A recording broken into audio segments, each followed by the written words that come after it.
की चावी नाही बघा, 4 लेडीज स्टाफ आहे तिथे। आधी पोलिसांकडून चावी हरवली आणि पोलीस उत्तर देतात काय, चावी गेटची चावी देत आहे। आम्ही काही चोर आहात का, आम्ही आतंकवादी आहात का, आम्ही काही करायचं ते सरकारी ऑफिस मध्ये, ते सरकारी ऑफिस सुद्धा आमच्यासाठी आहे। आता आम्ही काही चोऱ्या करायला ना, आम्ही संविधान मार्गाने आमचा हक्क मागतोय, लढतोय आणि तो घेतल्याशिवाय आम्ही जाणार नाही। भले आता तुम्ही जर वॉशरूम आले तर आम्ही सर्वांनी तिथेच मुकणार आहे। करा तुम्हाला काय करायचे, अजून किती आतंकवादी, तुम्हाला अजून किती जातीवाद करायचे नाही तुम्हाला। आम्ही आमच्या डॉक्टर बाबासाहेबांनी आम्हाला लढायला शिकवलंय। आम्ही आमच्या संविधान मार्गाने आम्ही कधी जातीवाद केला नाही, कारण आमच्या बापानेच कधी जातीवाद केला नाही। सगळ्यांसाठी कायदा लिहून ठेवला, सगळ्यांसाठी केलं, तेच त्यांचंच रक्त आमच्यात आहे आणि आम्ही सगळ्यांसाठी सगळे बंधुभावाने आम्ही राहतो। आणि हे खुर्चीला लालची हरामखोर साले स्वतः मनुवादी करतात आहे आणि आमच्यामध्ये भांडण लावून करण्याचं हे जातीवाद हे लोक करतात आहे। खुर्चीला सगळे एकनाथ शिंदेचा जो आमदार इथे आहे, कर्जत तालुक्यामध्ये जो एकनाथ शिंदेच्या पक्षामधील जो आमदार आहे थोरवे, त्याचा मी पहिला जाहीर निषेध करते। आणि अशा थोरवेला खुर्चीवर बसण्याचा अधिकार नाही। येणाऱ्या इलेक्शन मध्ये त्याची जागा प्रत्येक समाजाने आणि इथल्या रहिवाशाने दाखवून द्यावी की किती तुझा बहिष्कार आणि किती जातीवाद चालू आहे तो। म्हणजे त्याला त्याची इतकी भीती आहे इथल्या लोकांच्या मनात की या पोलिसांचा गेट सुद्धा ओपन होता एखाद्या महिलेला वॉशरूमला जायला। लाज वाटू द्या थोरवेला, त्या मी थोडी तर शरम करू द्या।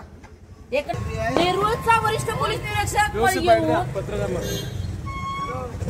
नेरळचा वरिष्ठ पोलीस निरीक्षक इथे येऊन आम्हाला धमक्या देतो की तुम्ही आंदोलन जर नाही उठवलं तर तुमच्यावरती कारवाई करू, तुमच्यावरती गुन्हे दाखल करू। आम्ही संविधान मार्गाने आमचं आंदोलन चालू केले, आम्ही आमचा संविधान मार्गाने हक्क मागतोय। जे खोटे गुन्हे झाले दाखल झाले ते मागे घ्यावेत एवढीच आमची मागणी। पण हे मनुवादी सरकार इतकं निर्लज्ज आहे ना, आम्ही कोणालाही काही बोललो नाही। आता आमच्याकडे महिला आहेत ज्या आंदोलनाला बसलेल्या आहेत, त्या महिलांना फक्त वॉशरूमला जायचंय आणि माझी मागणी आहे की हा गेट ओपन करावा आणि ह्या गेटनी जे स्टाफ आहेत लेडीज पोलीस, त्या लेडीजनी एक लेडीजला घेऊन फक्त वॉशरूमला जाऊन आज आता 2 तास झाले ओपन करा म्हणतोय, तर ते बोलतात आहे आमच्याकडे चावी नाहीये आणि सोडायला आम्हाला अधिकार नाही।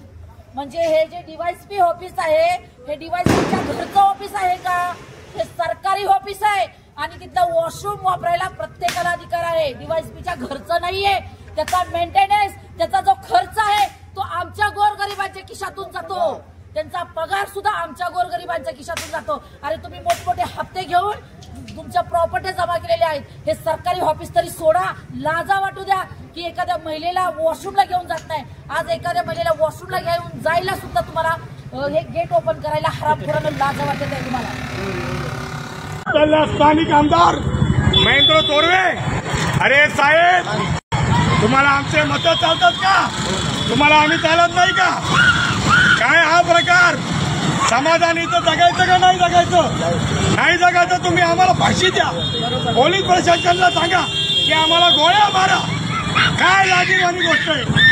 हा दिवाळी सण इथले स्थानिक लोक मोठ्या उत्साहीने साजरा करतात आणि आम्ही पोलीस स्टेशनच्या बाहेर बसलेलो आहे, कोणासाठी, या लहान मुलासाठी। याच्या बापावर खोटे गुन्हे दाखल केले, काय या निष्पाप देवाला माहितीये त्याचा बाप कुठे, काय निष्पाप देवाला माहितीये त्याचा बाप कुठे, त्याच्या वडिलावर खोटे गुन्हे दाखल, काय करावं त्याला बाप कळत नाहीये। आई सोबत फिरतोय, आईला विचारतो माझे वडील कुठे, अरे आमदार साहेब थोडी तर लाज वाटली पाहिजे तुम्हाला। आणि सत्तेचा एवढा मात चांगला नाहीये, येणाऱ्या निवडणुकीमध्ये आम्ही तुम्हाला दाखवून देऊ। मी समाजाला नम्र विनंती करतोय, अजून वेळ गेली नाहीये, एकत्र या। ह्या ठिकाणी आपल्या समाजावर अन्याय अत्याचार कधी ऐकलं का, सवर्णावर कधी अन्याय अत्याचार झाला, अरे दलितावर अन्याय अत्याचार का, आम्ही तुमच्या डोळ्यात खुपत म्हणून का, या घटनेचा मी जाहीर निषेध करतो। पण मी किशोरी ताईला माझे राजू भाऊच्या तर्फे जोपर्यंत यांना न्याय भेटत नाही